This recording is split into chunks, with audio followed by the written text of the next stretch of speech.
जब हम सीवर में गए थे ना तो दादी से मिले। हमने कहा हमें दादी से मिलना है, तो उनकी ब्राह्मणी कहने लगी कि दादी नहीं मिलेगी, उनकी तबीयत खराब है, मतलब वो नहीं मिल सकती, अब लेट गई हैं। तो दादी को पता चला भीतर जाके, अब कोई मुझसे मिलने आए। अपन पांडव भवन में रहती थी पहले दादी, जो बाबा का कमरा है ना वहाँ पे। तो दादी कहने लगी नहीं कौन आया है, तो बोले कि दिल्ली से पार्टी आई हुई है, वो आपसे मिलना चाहती है।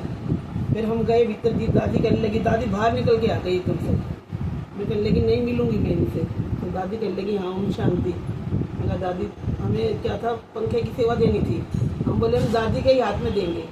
फिर दादी हमसे मिली, बहुत खुश हुई, तो हमें बहुत अच्छा लगा दादी का।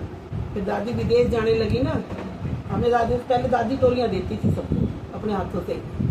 तो उन विदेश जाने लगे ना, उनका इतना श्रृंगार किया दादी का, तीनों दादियों का, तो उन्होंने अपने हाथ से हमें सौगात दी थी। फिर कहने लगे कि भाई हमारे साथ में थे सब जने वो गए थे, तो कहने लगे दादी विदेश जाने लगे तो सब बाहर आए पांडव भवन में दादी से मिलने के लिए।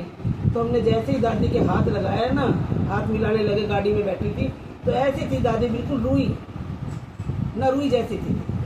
तो हमें बहुत अच्छा लगा, दादी से हमें मिले, हम कई बार हैं, लेकिन जब हम बिल्कुल नज़दीक से गए थे। और रोज़ क्लास में दादियाँ, बड़ी गुलजार दादी भी, जानकी दादी भी, सब आती थी। हमने पूरी क्लास करी थी, 8 दिन सीवर में रहे थे, तो रोज़ क्लास कराने आती थी, रोज़ टोलियाँ देती थी मीठी मीठी बाबा की। बहुत अच्छा लगा हमें, बहुत देखा दादी को। ओम शांति।